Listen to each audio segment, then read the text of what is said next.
Hi guys, it's Rob Flux here from Property Development Network. My humblest of apologies for being a little bit tardy and a little bit late with this Sunday session starting today. Apologies also for a little bit of background noise that may be occurring during the process. I'm actually running a little bit late for jumping on a plane, so I'm sitting in the Virgin Lounge trying to do the live from here. So from time to time you're going to see, you're going to hear a couple of announcements with flights and the like. Now, session today is all about discount acquisition strategies, but before we actually get to that, just going to do a little bit of logistics as to some of the things that are happening in and around the network at this point in time.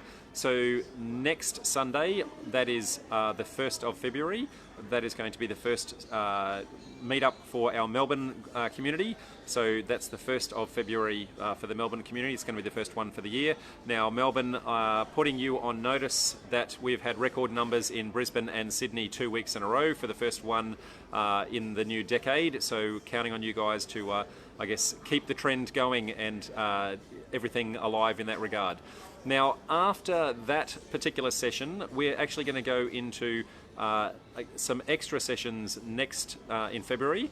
So we are going to put on some extra sessions, which is trying to answer some questions that we had from the community just before Christmas, where I put a question out, what is your biggest property problem? And we had more than 250 responses to that particular question. So we're going to put a bonus session on in the morning before each meetup in both Brisbane, Sydney and Melbourne towards the latter half of February. So watch out for those and I will try where I can to try and get that link for you guys probably after this live has gone up to allow you to actually register for that bonus session. But today we're actually going to be talking about discount acquisition strategies. Now, the letter D is for discount, and so I've actually got 7 Ds, that's, count them, 7 Ds for you to remember that are going to help you in being able to identify abilities to get properties under market price, okay? So I'll rattle through them very, very quickly. So there's debt, death, divorce, disaster, distance, derelict and dud, okay? So I'll read them out again. Debt, death, divorce, disaster, distance, derelict and dud. So let me go through each of those in a little bit more detail and flesh out how and why that may actually be the case and why you might be able to get those off market, under market I should say, sometimes off market as well, but where you can get them under market. So debt is a good one. So there are a number of different ways that debt may come into the equation. So the most typical one is mortgagee in possession. So mortgagee in possession is where the bank has not been paid back for the loans that are sitting against them, or whoever is actually holding a mortgage, and they call in their right to sell the property in order to reclaim the outstanding debt. Now, depending upon what the level of outstanding debt is, then that may or may not be a large amount of money that the bank is actually looking for, and typically it's actually not a lot of money.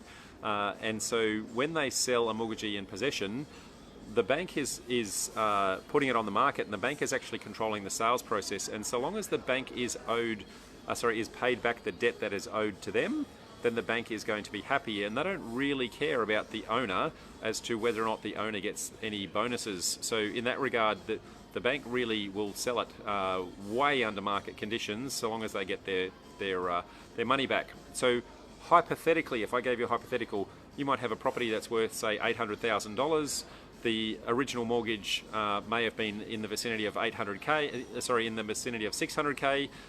They've been paying that successfully for maybe 10 odd years. It might be down to 200 or 300K, and then they get into financial difficulty. So you've got a property that's on the market that's worth 800, but the debt owing on it is only 200, and so quite often the bank will actually sell that and only care about getting that 200 back. So that gap is very much an opportunity for you guys. Now, it's difficult to know how much the bank is actually owing, but there are a number of different places that you can actually identify these. If you are, I guess, the kind of person who has nothing to do, any time the bank calls a mortgagee in possession, they always issue notices through the courts process, and the courts process is public, and you can actually subscribe to those court appeal lists, and you can get alerts, and when it says Westpac versus Smith or Commonwealth Bank versus Jones, then that's a fair indication that that is actually a mortgagee in possession type situation.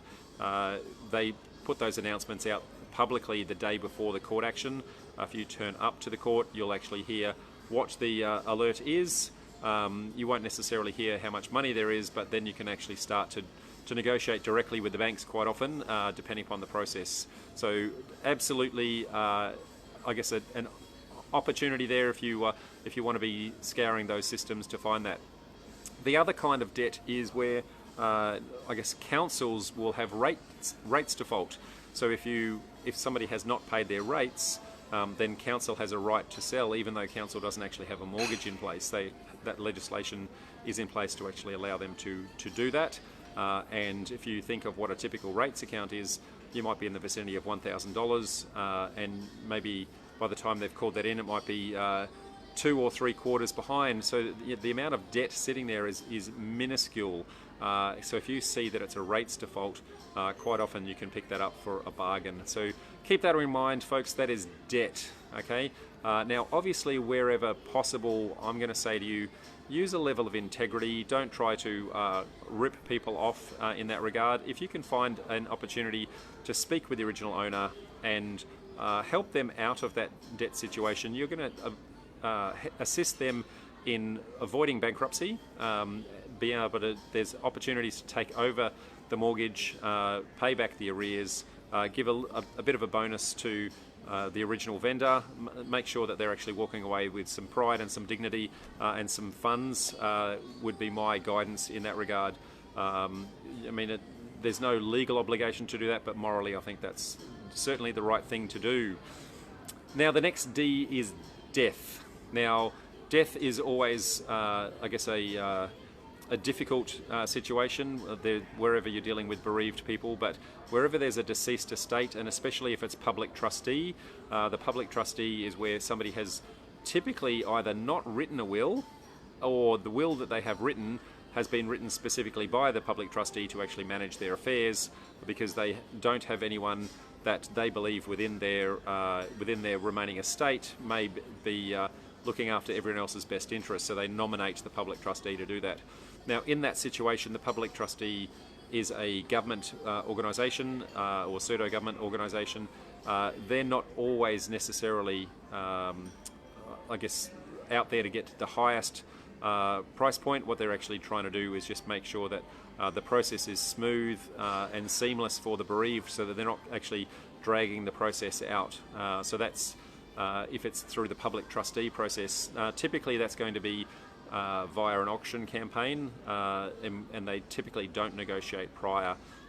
However, if the will has actually stipulated by private treaty, then that may be allowed, but typically it's going to be via an auction process.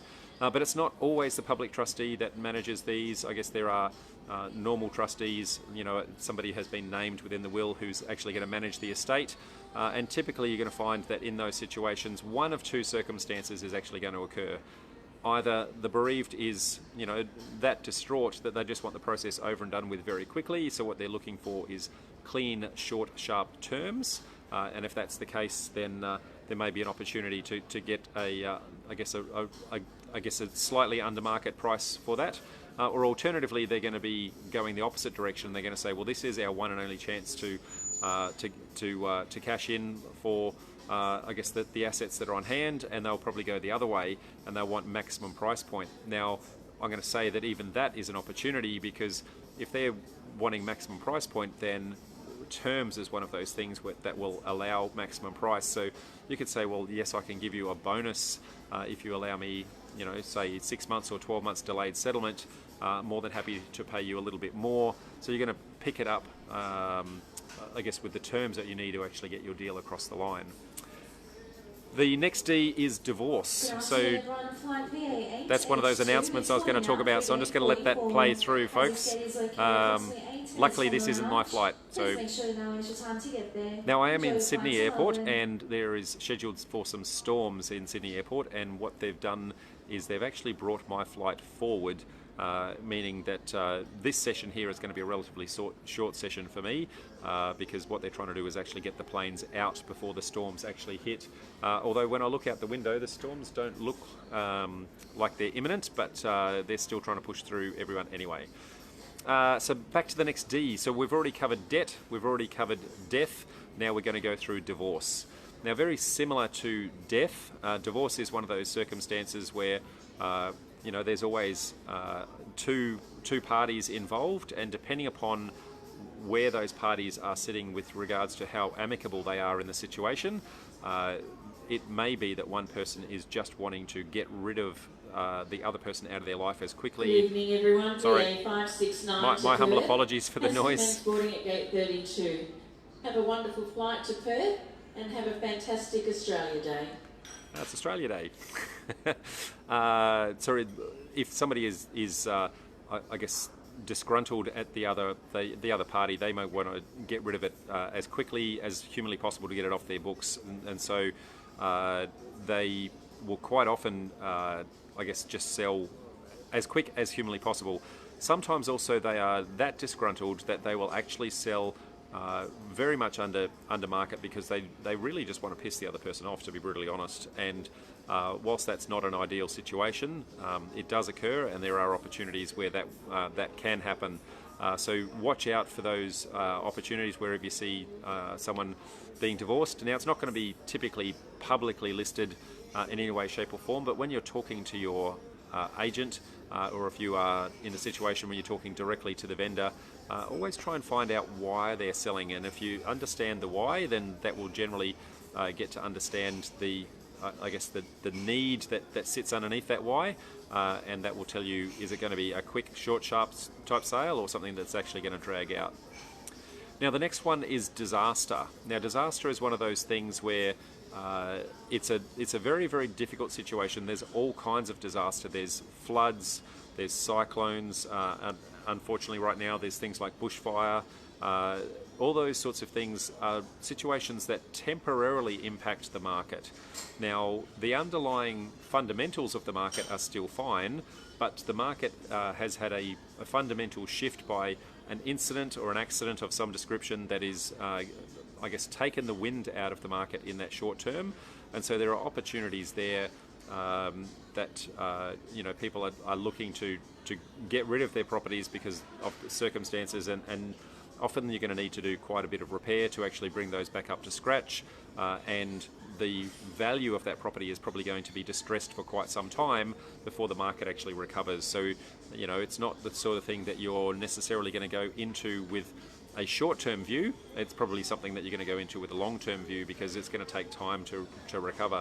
So by way of example, where there's been cyclones, quite often the entire community is actually devastated. They go through a period where they will actually rebuild the city, and then 2 or 3 years later, the market actually picks back up again. So that's the kind of timeline that we're talking about for these sorts of things. So there's all sorts of disasters, as I said, and again, apologies for the noise going past me. Now, the next one is distance. So we've already covered debt, death, divorce, disaster. Now we're going to cover distance.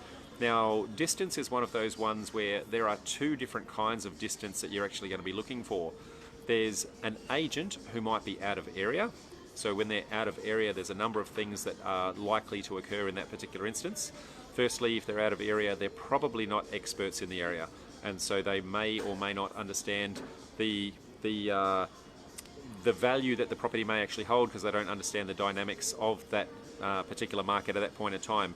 The other thing that sits in around that is, if the agent is out of area, then especially if they're doing home opens, it may be that they have to drive an hour, maybe 2 hours to get to the property to do the home open, which then means 2 hours back the other way, which means that particular Saturday morning when they do that home open, they can't do home opens in their native area. So it's not the kind of thing where the agent is particularly motivated to get maximum price point.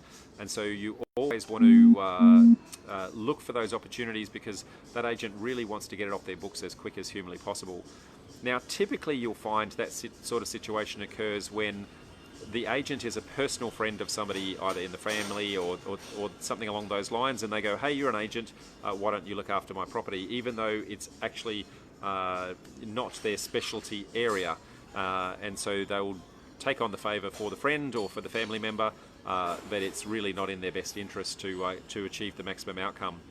So the other kind of distance is when the owner is distant. So it could be that the property is in one geographic area and the owner lives in another geographic area. So, you know, imagine that the property is in Sydney and the owner lives in Melbourne. So they're not going to be very familiar with the market themselves in that area, or quite likely not, and may not necessarily recognise, I guess, the opportunity that is sitting there. And so the instructions that they give to the agent, or if you're dealing with them directly, might be that they're just not aware of, I guess, what's going on, and so they're not looking to achieve the maximum price point. So be cognizant of those ones. Now the next one is derelict, and I'm going to say derelict / dormant. So a house that is in a bad state of repair or has been abandoned for some period of time. Those sorts of properties generally are not going to achieve maximum price point. Now they probably need some very, very major renovations and sometimes some structural work to actually get them back into repair. But for yourselves, if you're looking for property development opportunities, it's quite likely that you're actually going to be knocking that house down anyway. So the more derelict the house is, the less intrinsic value might be sitting there. And so it's a great opportunity to say, well, if that intrinsic value is not there, I'm pretty much going to give you land value. And you know that's a great opportunity in that particular circumstance to try and do that. Now, the last dud, last D is dud. Now, a dud is where somebody else has picked up the property with a view to do some sort of strategy on there, some sort of development strategy, and then they've gotten to a point where they find that it doesn't actually work. Now, it might be that the skills that you have are actually in a different development strategy, and when you look at the property, you may actually see a different way of actually developing that site. So for example, there are some sites where you could do both subdivisions and also townhouses, and so one person might pick it up with a view to doing a subdivision and go, well, I can't make any money out of this, and the next person might say, well, I can make plenty of money by putting townhouses on it. And so one person is offloading it just to get it off their books because they don't really know how to solve the issue, but the next person may be able to. So those opportunities are always there. Anytime somebody's actually trying to sell a development site, look for, you know, have they actually got what is called the highest and best use out of the property. So highest and best use is not necessarily maximum density, it's not necessarily maximum profit, but it's actually the highest profit with the least amount of time and the least amount of hassle. So how do you actually turn your money over very, very quickly with short amount of hassle, make your money work very, very hard, and then get out? That is highest and best use. Now I can see a couple of people have come on during that process, and a few people are just doing shout outs. So hi to Todd, Paul, Dave and Todd, who've all said hello. Also, Todd's got a question here. It says, Todd's saying, with certain disasters, there can be significant insurance problems, e.g. Christchurch earthquakes. Absolutely. So, for instance, where insurers may make life very difficult for you and for new policyholders. So, opportunity if you can get this. Just can't quite see the extras. Opportunity if you can get this over the line. Absolutely. So that's pretty much what I was saying, Todd. There's always opportunities wherever there's some form of disaster that's actually occurred. So there it is, folks. There's 7 Ds for you. So debt, death, divorce, disaster, distance, derelict and dud. So if you are looking for a discount, you should be looking for the 7 Ds. Now, knowing that today I've got a flight going to occur very imminently because they've brought my flight forward, and as I can't see any questions sitting out there, I'm going to call that a wrap, folks. So thank you very much. Hope you've enjoyed another Sunday session, and I'm going to be seeing Melbourne next week on the 1st. And reminder for Melbourneites that there's actually 2 meetups this month in Melbourne. So there's the 1st and the 29th. Seeing as how we've got a leap month, we're going to try and squeeze one extra in for you guys, given the fact that there was no meetup in January for you. So that said, watch out for all of those info sessions in, I guess, the latter half of February, where we're going to go through the biggest challenge that people are actually having in their property development journey. I've got 250 odd responses that I'm collating right now. I'm going to put together a special session for each of the meetups in Brisbane, Sydney and Melbourne at the latter half of February to, I guess, try and answer all of those questions. So that said, folks, I'm going to sign off. I can see a question from Rachel saying, where can I see this replay, Rob? So the replay is always in Facebook, Rachel, and we also extract it and put it into YouTube. So it's always there for those two. So on Facebook, it's available instantly. In YouTube, it takes about 3 or 4 days for us to extract it and put the transcript on and post it up. So that said, bye for now. Ciao. See you, folks.